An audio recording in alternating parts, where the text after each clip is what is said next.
Assalamualaikum warahmatullahi wabarakatuh. Hai teman-teman, berjumpa lagi ya dengan saya Indah Septiani.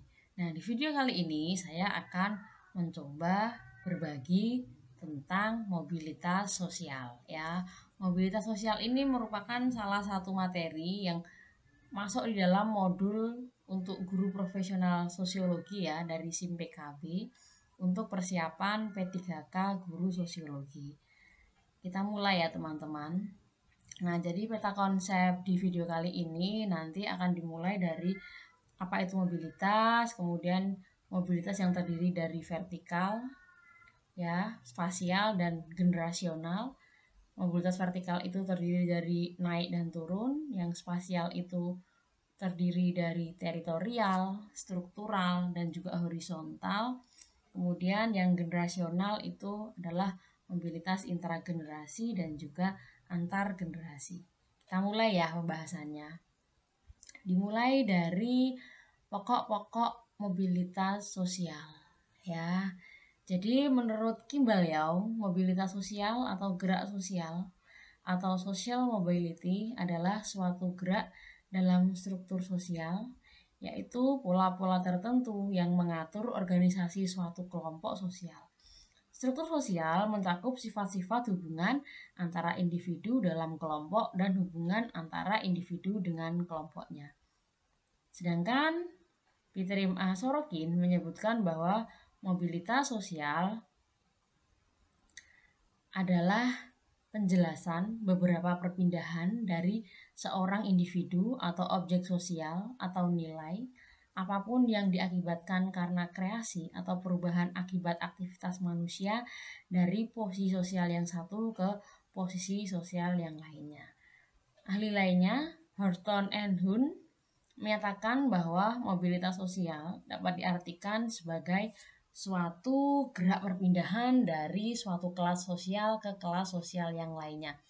Maka dari uraian di atas dapat disimpulkan bahwa mobilitas sosial itu adalah posisi seseorang yang mengalami gerak atau perpindahan dari satu posisi ke posisi sosial yang lain. Mobilitas sosial mudah dilaksanakan dalam masyarakat dengan sistem stratifikasi sosial terbuka dan sulit dilaksanakan dalam masyarakat berkelas sosial tertutup. Konsep mobilitas sosial tidak dapat dipisahkan dengan konsep serta dimensi stratifikasi sosial. Seringkali konsep mobilitas sosial itu disamakan dengan konsep mobilitas penduduk. Secara konseptual antara keduanya berbeda. Karena mobilitas sosial itu terfokus pada perpindahan status sosial, sedangkan mobilitas penduduk terkait dengan perpindahan secara geografis atau teritorial, baik perpindahan tempat tinggal dan atau tempat bekerja. Nah, jadi pokok-pokok mobilitas sosial terdiri dari 6 hal ini. Yang pertama adalah perpindahan dari satu strata ke strata yang lain. Kemudian yang kedua, perpindahan dilakukan oleh individual atau kolektif. Kemudian yang ketiga, perpindahan bisa ke atas, bisa ke bawah. Kemudian perpindahan bisa inter atau antar generasi. Perpindahan bisa spontanitas atau terencana. Dan perpindahan bisa teritorial. Selanjutnya,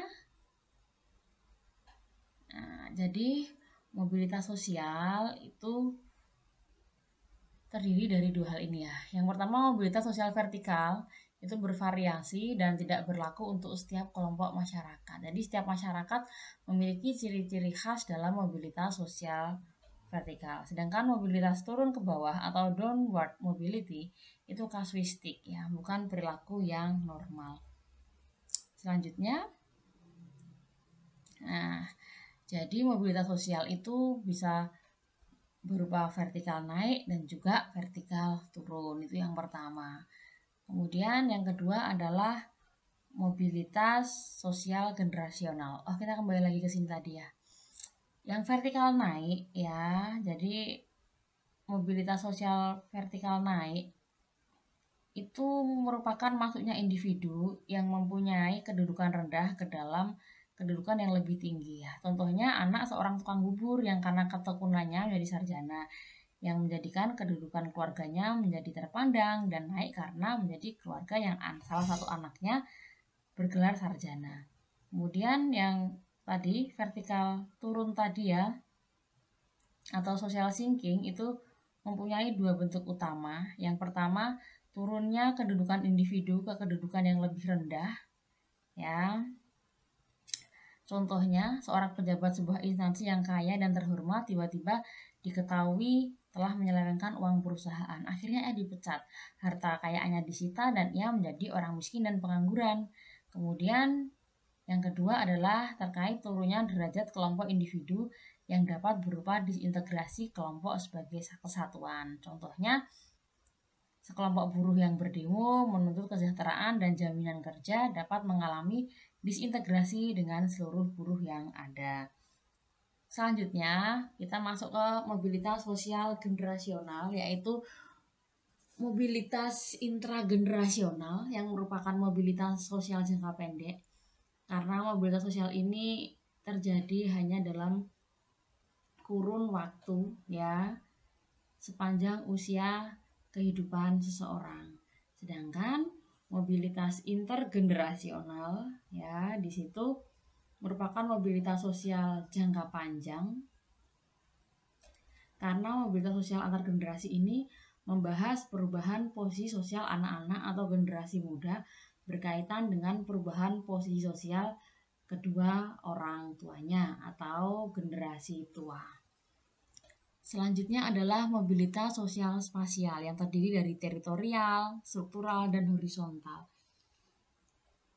Yang pertama adalah mobilitas sosial teritorial yang secara geografis, seseorang atau kelompok orang telah berpindah dari satu lokasi, baik wilayah, desa, atau kota ke lokasi lainnya. Namun lokasi tersebut tidak secara langsung menaikkan atau menurunkan strata sosial mereka semula. Kemudian yang mobilitas sosial struktural itu merujuk pada perubahan dalam masyarakat yang menyebabkan sejumlah besar orang naik atau turun tangga kelas sosial. Pesatnya perkembangan teknologi dan globalisasi telah membuka banyak peluang untuk bermobilitas dengan menghadirkan beragam jenis pekerjaan baru. Sejumlah besar orang mengikuti pendidikan, pelatihan, kursus, pindah pekerjaan dari kerah biru ke kerah putih. Meskipun hal ini melibatkan upaya individu, namun yang melandasi mobilitas ini adalah perubahan pada struktur pekerjaan.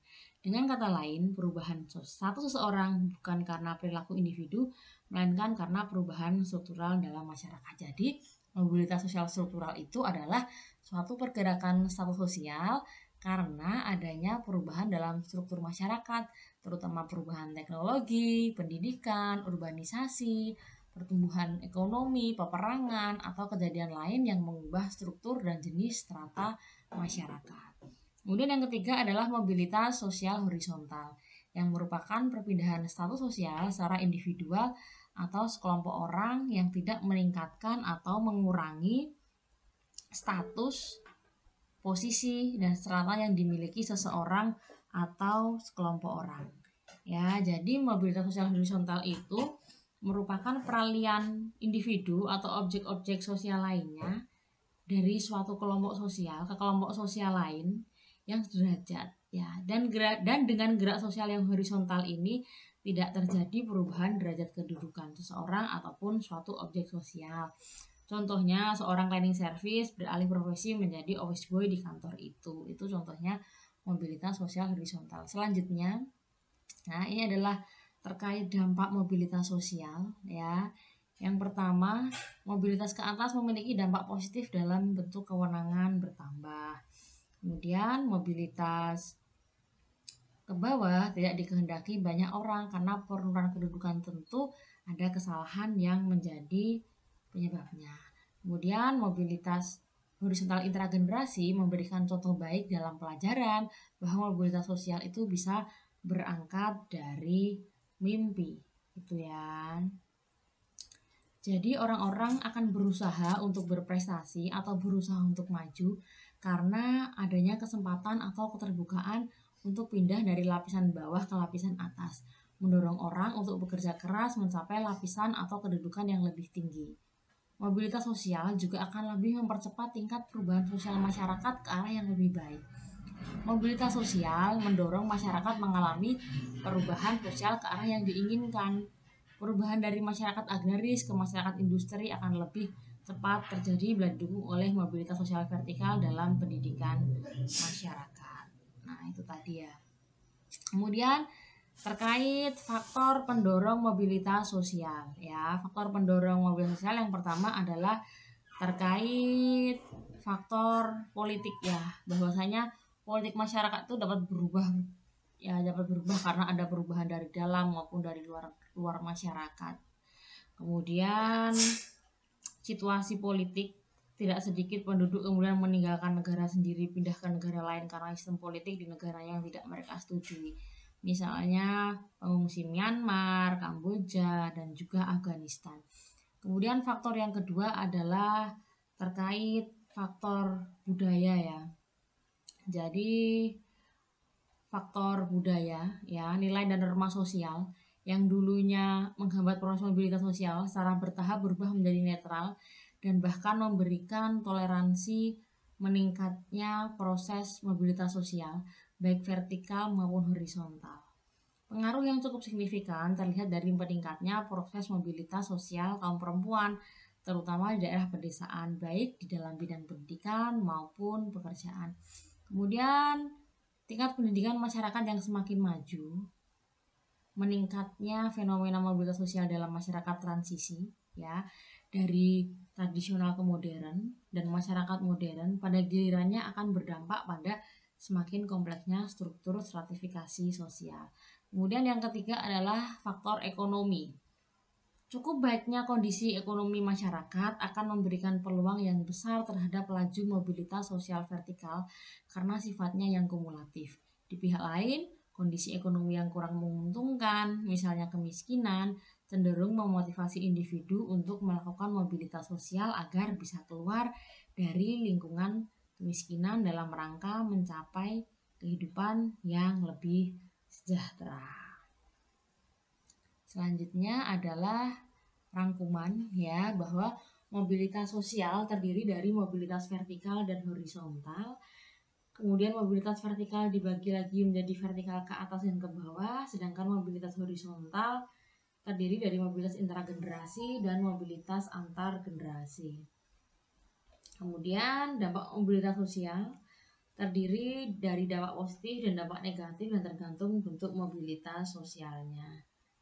Kemudian mobilitas sosial itu dapat menimbulkan beraneka ragam akibat atau konsekuensi baik yang negatif maupun positif ya, seperti kemungkinan timbulnya konflik antar kelas, antar kelompok sosial, dan antar generasi, serta kemungkinan terjadinya penyesuaian kembali setelah terjadinya konflik. Kemudian faktor pendorong mobilitas sosial juga berpusat pada aspek teknologi, ekonomi, politik, dan sosial budaya yang didukung oleh teknologi. Pada akhirnya, mobilitas sosial yang sifatnya kolektif terjadi karena perubahan struktur sosial, ekonomi, budaya, politik, dan industri dalam masyarakat suatu wilayah tertentu. Nah, demikian teman-teman yang dapat saya sampaikan terkait mobilitas sosial ya. Semoga sukses, belajar selalu. Wassalamualaikum warahmatullahi wabarakatuh.